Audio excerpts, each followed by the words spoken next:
그럼 또 이어서 살펴보겠습니다. 이번 시간에 짧은 거죠. 40분짜리 이제 한번 띄고요. 빅브레이크가 이제 기다리고 있습니다. 그래서 우리는 지난 시간에 이제 뭘 수행했냐면 멀티레이어 퍼셉트론을 이제 활용을 했고요. 이 멀티레이어 퍼셉트론한테 조사를 했는데 그랬는데 우리가 왜 정수 시퀀스를 그대로 전달하면 안 되는가에 대해서 논의를 이제 살펴봤습니다. 정수 시퀀스를 이제 그대로 전달하니까 얘가 뭐 88% 정도까지도 성능을 낼 수 있는 앤데 아까는 이거에 현저히 못 미치는 이제 50% 정도밖에 성능이 이제 안 나왔었습니다. 그게 누구 탓이냐는 거죠. 그래서 모형의 입장에서는 이제 그 입력과 출력을 어느 정도 이제 매핑할 수 있는 능력이 있는데 우리가 이제 그런 거를 이제 그 제대로 못 해주니까 이걸 가지고서는 그런 매핑을 이제 수행할 수가 없었다는 겁니다. 결과적인 얘기죠. 그래서 우리가 이제 좀 더 의미가 이제 반영됐을 것으로 이제 기대하는 그런 형식으로 이제 도수 벡터로 이제 변환을 했고 그 도수 벡터 레이어 자체는 내부적으로 다음과 같이 동작합니다. 이건 이제 가독성을 위해서 제가 이제 제시 드린 거고요. 그래서 내부적으로는 이제 이런 식으로 이제 바뀌는 거죠. 그래서 우리가 이제 이 문서 분류 모형의 이제 두 번째 시도에서는 도수 벡터 변환 계층을 이제 삽입을 했고, 그래서 이제 원래는 입력이 그 바로 이 댄스라고 하는 은닉층에 전달이 됐는데, 요게 바람직하지 않았다는 거죠.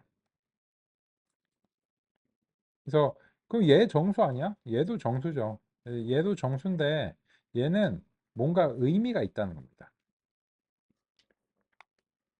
그래서 같은 정수인 것 자체가 문제가 아니고 그 정수에 뭔가 의미가 있어야 되냐는 거죠.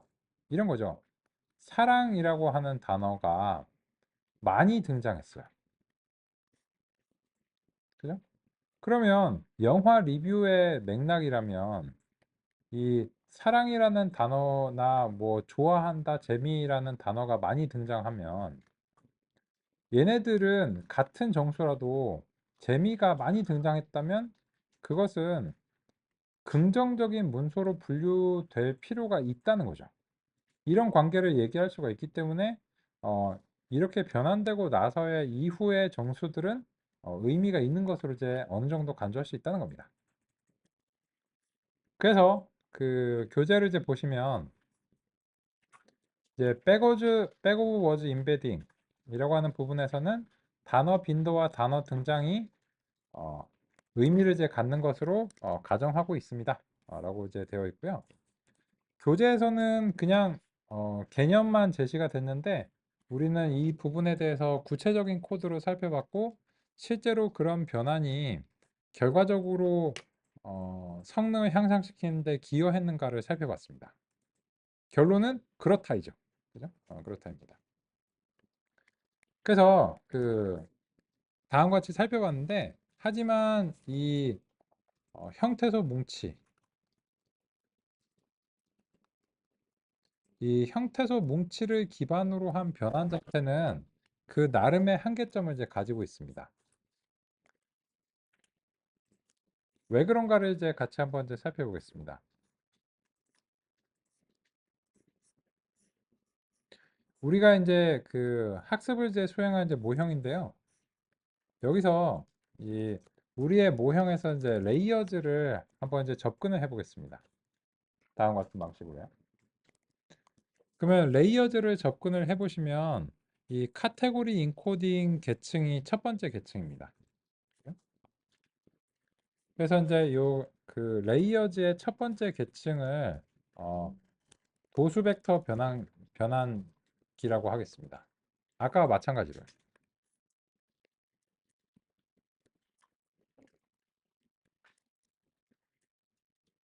그런데 이거 아까 했잖아. 했죠. 했는데 얘는 규모가 다르죠.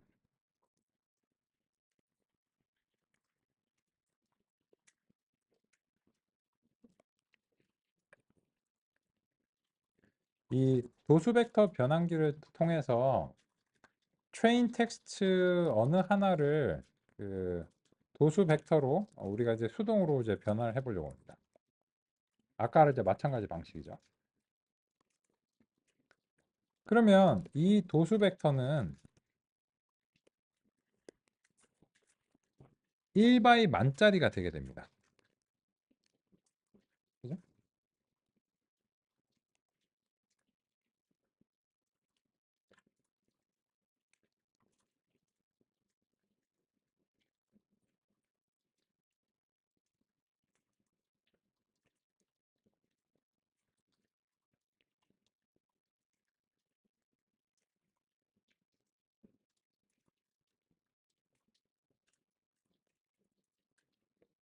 근데 이번에는 예전에는 우리가 이제 표기를 한번 점검해 보면 예전에는 어떤 이제 정수인 코딩된 단어를 WT라고 부를게요.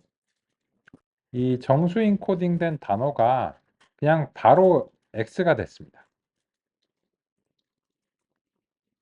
근데 이번에는 이 정수인 코딩된 토큰이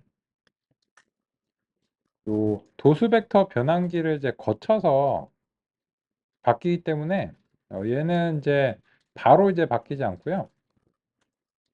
뭔가 이제 변환하는 요 변환기를 이제 거칩니다.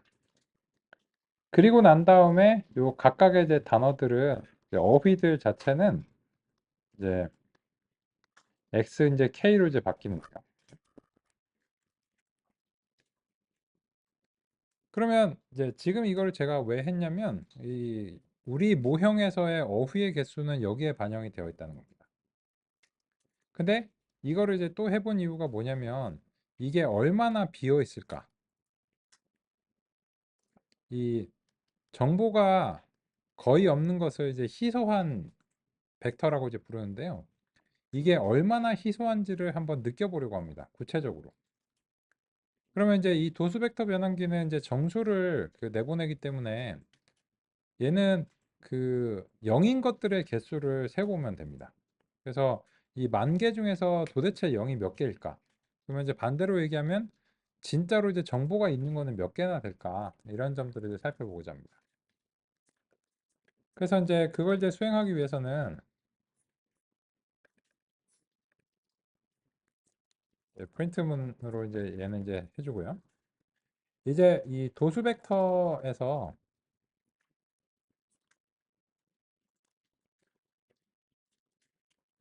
첫 번째 값을 이제 선택을 해줘갖고 이제 불필요한 차원을 이제 없앤 다음에요.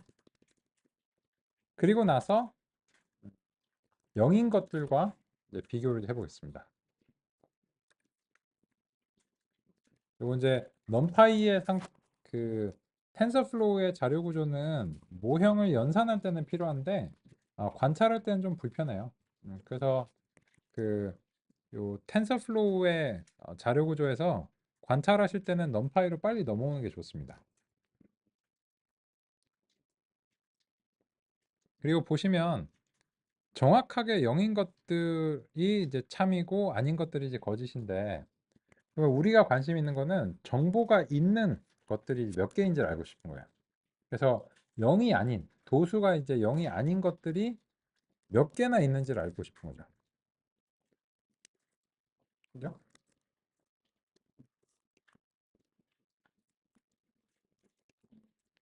그리고 그게 이제 전체에서 차지하는 비율이 얼마나 되는지를 보고 싶습니다. 근데 그 부분은 요 랭이 이제 도수 벡터의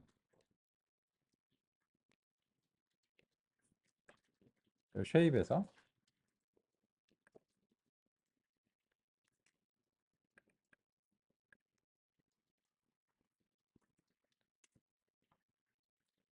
두 번째 값이 이제 어휘의 수입니다.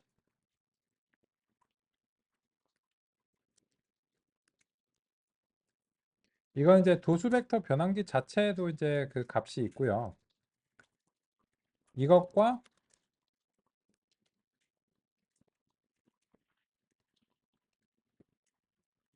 이것은 이제 동일하고요.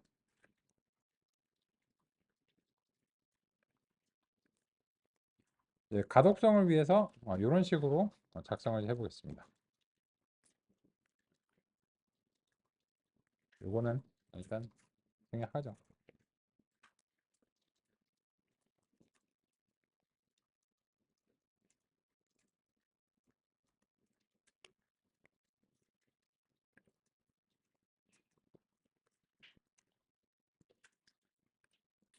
가독성을 위해서 약간씩 좀 수정하겠습니다.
다음 같이 확인해 보도록 하겠습니다.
그러면 같이 한번 보겠습니다. 이 도수 벡터 변환기로 이제 변환을 했을 때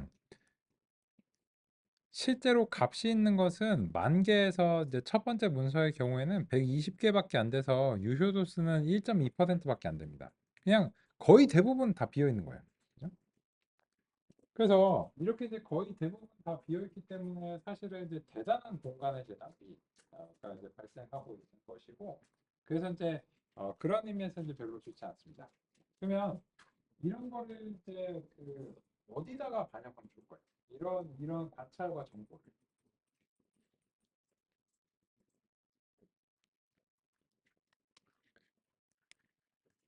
바로 이 모형의 설계에 반영하는 것을 이제 고려하실 필요가 있습니다. 무슨 말이냐면 이렇게 이제 우리가 관찰을 해놓고 나서 보니까 이 도수 벡터 변환에서 고작 해봤자 1% 남짓한 정도밖에 실제로 유효한 값이 없다면 이 256도 너무 과한 것이 아닌가, 그런 이제 생각이 든다는 겁니다. 그죠? 그래서 이제 이 256에 대해서도 이제 보시면 이 우리가 한 88% 정도의 정확도를 그 밸리데이션에서 얻었단 말이에요. 얻었죠. 근데 이걸 보니까는 되게 뭐 고작 한 1% 정도밖에 이제 안 되네. 그래서 얘를 이제 과격하게 줄여볼게요. 너 그냥 한 16개만 해봐. 이런 식으로. 그러면은 이제 우리가 이제 기억해야 될 숫자가 뭐냐면 이 256 때문에 얘 매개 변수가 이렇게 이제 200만 개 정도인데, 이게 이제 그 16개 정도 수준으로 바뀌면서 이게 많이 줄어들겠죠. 그죠? 그렇고, 왜냐면 우리가 실제로는 이게 매우 드문드문 있기 때문에 요 수치만을 보고서는 오우 얘 한 요 정도는 돼야 될 것 같은데 이게 줬는데 이런 거죠. 손님이 많이 올 것 같아갖고 그 초보 사장님이 직원을 왕창 뽑을 거예요. 그래갖고 왕창 뽑았는데 이제 생각보다 장사가 그렇게 빨리 안 돼. 그러면은 낭비가 심하겠죠. 뭐 이렇게 직원들 그냥 멀뚱멀뚱 놀고 있고 손님 한 명에만 직원 5명 이렇게 있고 이러겠죠. 요게 지금 현재 그런 문제와 이제 비슷한 상황이에요. 그래서 이런 관찰을 이제 직접 해놓고 보면 이 모형의 설계에서 어딘가를 이제 수정해야 된다는 그런 통찰을 얻을 수 있다는 겁니다. 그냥 아무렇게나 이제 하는 게 아니에요. 근데 역시나 이제 이것도 짐작일 뿐입니다. 짐작일 뿐이고, 그러면 이제 우리 이렇게 이제 16개를 이제 수정한 상태로 다시 한번 시도를 이제 해보겠습니다. 그리고 또 이제 어휘수도 지금 이제 의구심이 많이 들어요. 왜냐면 영화 리뷰를 할 때 만 개의 어휘나 쓸까? 이런 또 의구심이 또 드는 거예요. 그래서 이제 이거를 이제 더 줄이기 위해서는 뭐 어휘수를 조금 더 줄여볼 수는 있겠는데, 근데 이 어휘수는 대략적인 짐작이 있죠. 왜냐면 그 옛날에 그 고등학생 때 막 공부하면은 막 그 뭐 어휘 뭐 이런 거 막 들고 다니면서 공부하잖아요. 그래서 그 뭐 몇만 단어 뭐 이런 거 있잖아요. 그때가 한 만 단어, 2만 단어고, 뭐 타임즈 같은 거 보면 걔가 뭐 10만 단어 급이라면서요. 그래갖고 타임즈 읽으면 뭐 영어 잘하고 뭐 이런 거잖아요. 그래서 그런 걸 보면 인 어떤 그 사용 수준은 한 만 개 범위 내에서 있지 않을까라고 하는데, 저것도 추정이고, 왜냐면 영화 리뷰에서 쓰이는 용어라고 하는 것 자체는 그보다 훨씬 더 좀 작을 가능성도 어느 정도 있거든요. 근데 그런 어떤 추정들 하는데 일단 이건 안 건드릴게요. 그리고 이제 비어 있으면 얘가 이제 압축을 해야 되겠죠. 그래서 이제 많이 비어 있으니 압축을 강하게 해줘라. 이런 이제 설계적인 어떤 방향성을 이제 가지고서 다시 한번 이제 실험을 해보겠습니다. 그러면 이제 보시면 아까 전에는 이 설계를 위한 관찰일 뿐이고 실제로 바꾸실 거는 딱 요 하나 값밖에 없어요. 그죠? 아까는 그냥 관찰을 이제 한 거고, 왜 이렇게 바꿔야 되는가에 대한 정당화 과정이 있어야 됩니다. 그죠? 그래서 이제 수행을 했는데 같이 이제 보시면 매개 변수가 굉장히 많이 줄었습니다. 이거를 16개로 바꾸면서 이제 1MB 이내로 다시 내렸습니다. 그죠? 그래서 이제 고작 이제 600KB 정도밖에 안 되는 그런 이제 모형이면서 알 수 있고요. 근데 문제는 이거를 이렇게 압축한 게, 정보를 이제 압축하면 이거는 손실이 발생합니다. 그죠? 이게 무슨 말이냐면 뭐랑 비슷하냐면 MP3랑 비슷해요. MP3는 무손실이 아닙니다. 유손실이거든요. 근데 MP3를 왜 많이 사용하나요? 이 음악을 이제 전달하는 데 있어서. 왜냐면 사람 귀에는 들리지 않는 주파수 제어까지 모두 다 무손실로 하는 거는 낭비스럽기 때문입니다. 그래서 어차피 안 들리는 거 뭐하러 그런 거를 무손실을 고집하냐 이거죠. 그래서 안 들리는 부분은 그냥 빼고 그러다 보면은 충분히 잘 들리면서도 파일 크기는 작게 유지할 수 있으니까 전송이라든지 이런 데 유리하잖아요. 그런 이유로 인해서 네, 이런 과정이 일종의 이제 압축으로 봐야 되는데 아까도 압축을 했지만 우리 관찰의 결과 이보다 더 하는 게 혹시 도움이 될 수 있을 것 같았어요. 그래서 이런 이제 결정들을 이제 수행했고 그래서 이제 그 결과 실험 결과를 이제 보셔야 되겠죠. 보시면 여전히 98 수준을 유지하는데 이제 이 압축이 효과적이었는지가 이제 드러납니다. 오히려 아까보다 지속적으로 1%포인트 정도 상승하는 그런 느낌입니다. 네, 거의 비슷비슷해요. 근데 과적함이 더 적게 발생했고 오히려 88대에서 중반까지도 이제 찍어주면서 잘하면 89도 찍을 수 있는 그런 급이거든요. 따라서 이렇게 이제 압축을 사용했을 때 실제로 불필요한 정보들을 강하게 압축을 해버리면서 정보를 찾는데 더 도움이 될 수도 있겠다라고 하는 이제 그런 것을 이제 확인할 수 있는 그런 실험이었습니다. 잘 되시나요? 그죠? 코드는 쉽죠. 코드는 이제 아주 모형을 만드는 코드는 쉬운데 저거를 왜 저렇게 만들어야 되는가는 그냥 아무렇게나 해서 되는 건 아닙니다. 뭐랑 비슷하냐면 요리 시간이랑 비슷한데요. 뭐지 백종원 아저씨가 여기 프로그램에 나왔고 막 국에다가 뭐 넣고 막 이렇게 막 튀기고 막 삶고 하는 이런 절차 거치는데 그거를 저기 어디 뭐 맛집을 가가지고는 골목 맛집을 가가지고는 뭐 사장님 이거 어떻게 튀기셨어요 막 이러잖아요. 그러면은 뭐 이게 그냥 보통 섭씨가 아닌데 뭐 이러면서 막 뭐 기름 온도 얼마예요 뭐 이렇게 물어보잖아요. 그러면은 이제 맛집 사장님은 아 역시 아시네 막 이러면서 막 얘기하잖아요. 왜 그러냐면 이게 전문가들은 딱 먹어보면은 아 이게 그냥 일반적으로 한 건 아니구나 이렇게 알 수 있잖아요. 비슷한 겁니다. 이 신경망을 만드는 것도 요리랑 진짜 비슷한데 과학적인 원리보다는 이제 원리 원칙을 기반으로 해서 만들어졌지만 실제로 이걸 설계하는 거는 거의 요리급의 어떤 그런 이제 직관이 많이 필요한 편이에요. 그리고 이제 그걸 위해서 방금 전과 같은 이제 관찰을 이제 수행해야 되고 뭐 이런 점도 이제 있습니다.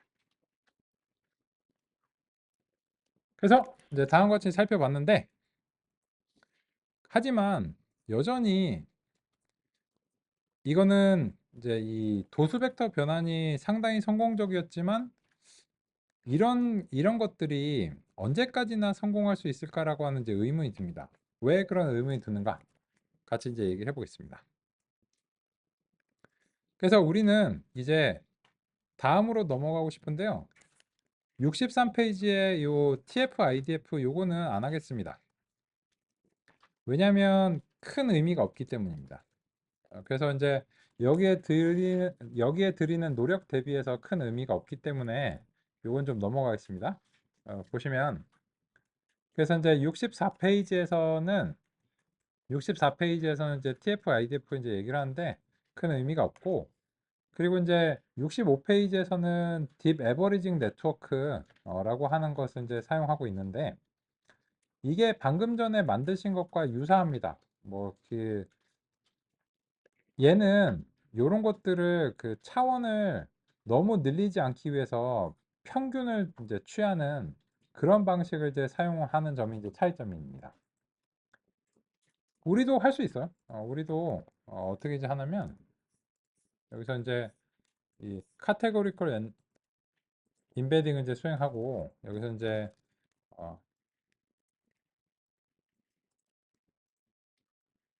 글로벌 에버리징을 이제 쓰겠습니다.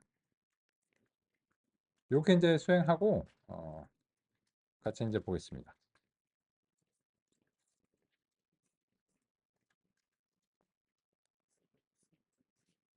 여기서 글로벌 풀링이 아니고 원디.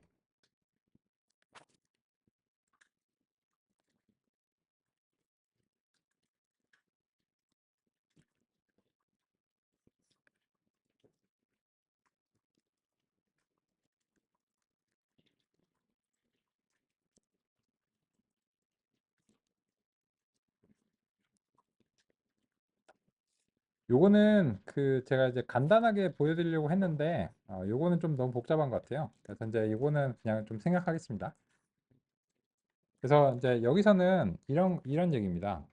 이게 요런 식으로 되면 이 벡터의 크기가 이제 너무 커지는 이제 그런 문제가 있어서 이 전체 어휘의 범위로 이제 다 수행하기보다는 이거를 이제 하나로 이제 합쳐가지고 좀 이제 규모를 이제 줄이는 건데 요거를 이제 그 간단하게 수행하기가 조금 이제 쉽지 않으니까 이거는 이제 우리랑 비슷한 모형이다. 이렇게 이제 가지고 이제 넘어가겠습니다. 그러면 이제 우리의 다음 논의는 66페이지에 언어 모델로 가보려고 합니다. 이거를 위해서 이제 아까 다운로드 받으신 데이터를 준비하는 걸로 준비하고 관찰하는 걸로 이번 시간 마무리하면 좋을 것 같습니다. 아까 다운로드가 지금쯤은 다 되고 남으셨겠죠? 그죠? 그래서 이제 다운로드가 이제 되셨을 텐데 이게 이제 그 논의가 필요한 게 뭐냐면 이런 겁니다. 요 컨테이너는 그 논리적으로는 별개의 컴퓨터예요. 그래서 다운로드 받으신 데이터를 활용하려면 현재 이 그 윈도우즈 호스트가 아니고 이 컨테이너한테 이 파일을 전달을 해줘야 됩니다. 사실상 이제 그 업로드가 필요합니다. 내 컴퓨터지만요. 그죠? 그래서 이거를 간단하게 하시는 방법을 먼저 안내 드릴게요. 간단하게 하시는 방법은 주피터 인터페이스에서 수행하면 간단합니다. 주피터에서 그 요 다음과 같이 이제 수행하시면 아무것도 이제 없으시잖아요. 근데 여기서 새 폴더 만들기를 하셔서 먼저 데이터 폴더를 한번 만들어 보겠습니다. 그러면 이제 빈 데이터 폴더가 이제 생기겠죠. 그죠? 그러면 이제 데이터 폴더로 이제 들어가 보겠습니다. 여기서는 저는 이제 그 지난주 실습 내용이 좀 남아 있어서 뭐 그런데 예, 아무것도 없으시겠죠. 새롭게 만드셨으니까. 그러면 여기에 업로드 버튼이 있어요. 이 업로드 버튼을 이제 클릭을 하시면 그 클릭하신 다음에 뭐 다운로드 폴더 등으로 이동을 해 보겠습니다. 그러면은 여기서 아까 다운로드 받으신 게 요 세종이라고 있겠습니다. 세종 그죠? 300, 한 80메가 정도 되는 요 파일을 이제 선택을 하시고 이거를 열기를 이제 클릭하시면 경고가 나옵니다. 파일 크기가 엄청 큰데요? 그래도 할까요? 네. 이거는 인터넷 연결을 요구하지 않습니다. 이제 우리 컴퓨터 내부에서 일어나는 일이죠. 그렇기 때문에 이거는 걱정 안 하시고 업로드 이제 하시면 이게 그 업로딩 진행이 요 아래쪽에서 이제 표시가 됩니다. 아직 완료가 안 됐어요.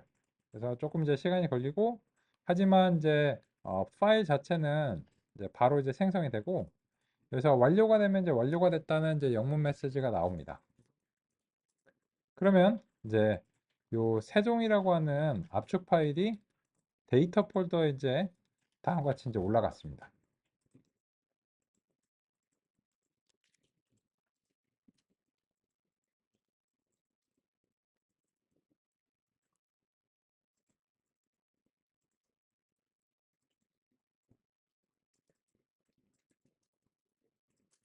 잘 되시나요? 그죠? 좋습니다. 별로 어렵지 않죠?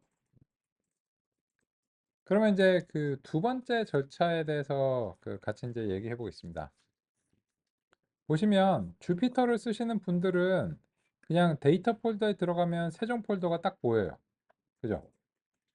근데 비주얼 스튜디오 코드에서 파일 탐색기를 보시면 여기는 데이터 폴더가 없습니다.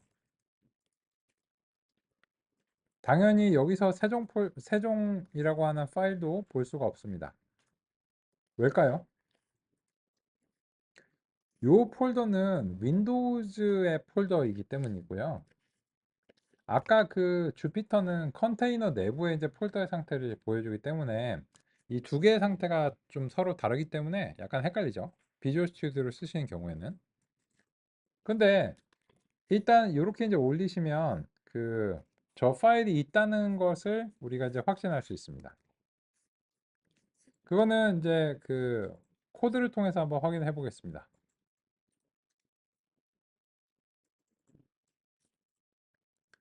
이제 우리의 주제는 언어 모델이라고 키워드를 뽑겠습니다.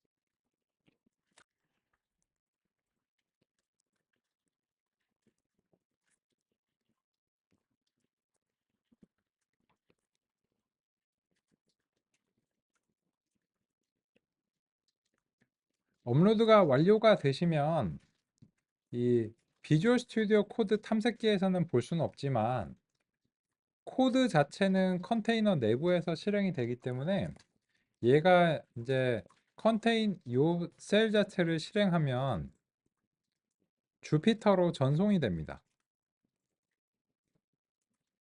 그래서 주피터 서버라고 부르는 거죠. 그리고 그런 서버에 우리가 다음과 같이 커널을 연결한 겁니다.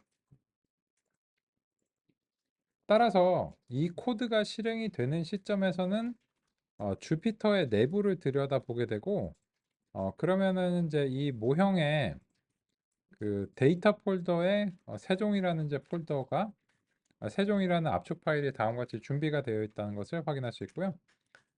만약에 없으면 이게 거짓이 되면서 어설션이 실패하겠죠. 그때는 이제 파일이 없다는 뜻입니다. 그거는 이제 뭔가 잘못된 거겠죠. 근데 여기서 한 가지 아셔야 될 게 있어요. 뭐냐면 지금 상대 경로를 사용하고 있잖아요.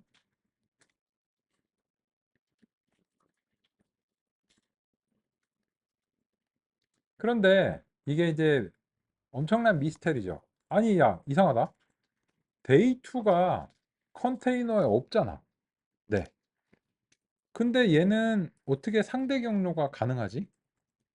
상대 경로라고 하는 것은 얘가 존재한다는 가정하에서 이, 이 파일의 위치에 대한 상대 경로잖아요. 근데 이게 어떻게 가능하냐는 거죠. 그래서 이 셀을 하나 추가하고 pwd라고 한번 print working directory 이렇게 이제 해보겠습니다. 이게 그 줌 화면 공유를 하면은 이제 맥에서 한글을 좀 먹더라고요. 한글 키가 좀 안 되는 경향이 있어서 보시면 요게 이제 그 현재 노트북이 동작하는 것으로 가정하는 어, print working directory.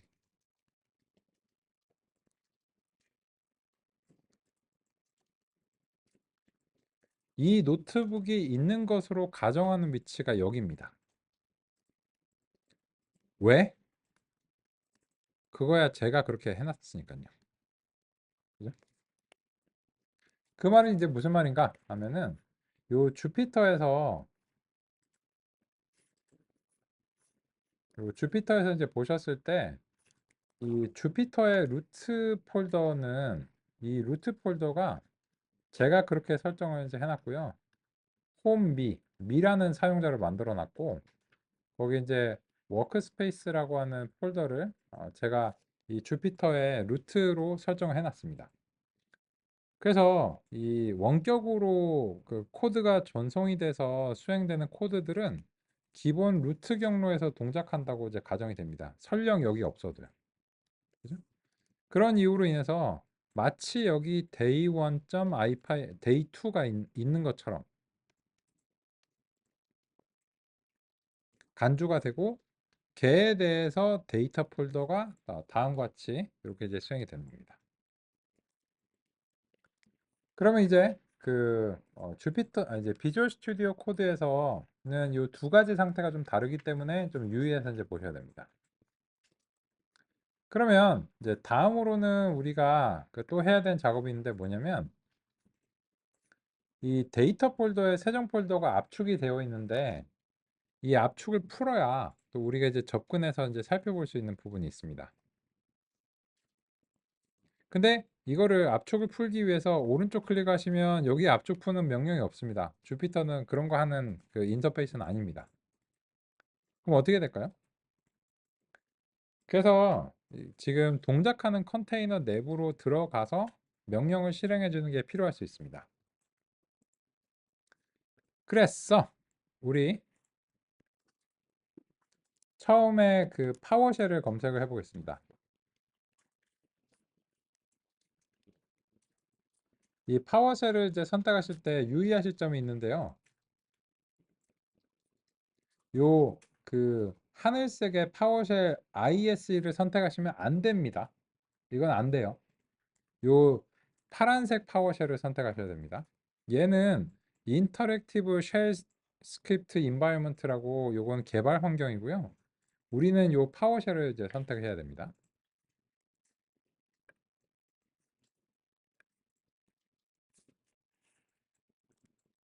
그러면은 여기서 이제 명령을 입력해서 그 동작하는 컨테이너 내부로 좀 뛰어 들어가 보겠습니다. 도커 execute 인터랙티브 터미널을 통해서 상호작용하는 게 필요하니까 IT 옵션을 주시고요. 그리고 pydeep GPU 컨테이너 내부로 들어가는데 실행할 명령은 빈배쉬다. 이런 식으로 들어가 보겠습니다.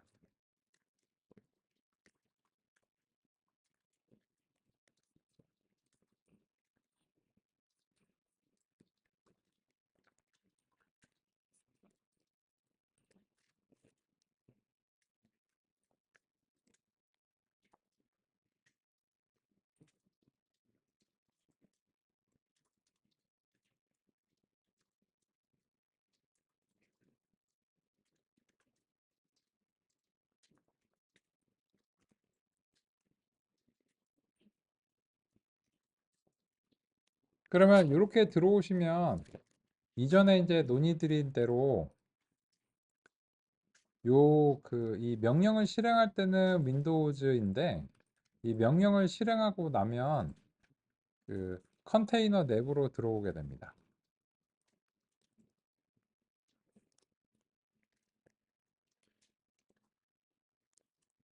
그러면 여기서 이제 그 리스트를 해서 보시면 다음과 같이 이제 데이터 폴더가 이제 준비가 되어 있죠. 생성하셨으니까. 그러면 체인지 디렉토리를 통해서 데이터 폴더로 이제 들어가 보겠습니다. 그러면 이 체인지 디렉토리에 세종 폴더가 다음과 같이 세종이 기다리고 있을 겁니다. 그러면 이 세종이라고 하는 파일을 여기서 이제 압축을 이제 풀어주려고 합니다. 그래서 요 unzip이라고 하는 명령을 통해서 요걸 이제 풀어주려고 하는데요. 요거는 이제 이거를 풀었을 때 폴더가 어떻게 생성될 것인가를 이제 먼저 확인하기 위해서 다음과 같이 이제 해봤는데 이게 폴더 세종 폴더가 이제 생기지 않으니까 최종적으로는 이렇게 하겠습니다. 그래서 unzip 타겟 디렉토리를 세종으로 이제 지정하고요. 그리고 세종을 다음과 같이 풀겠습니다.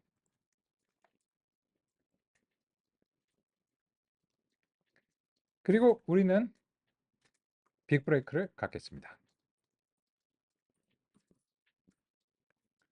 빅브레이크의 이후에 이어서 살펴보도록 하겠습니다.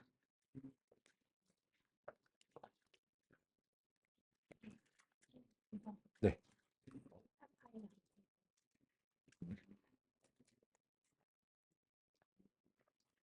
이거 확대해놓고 가겠습니다.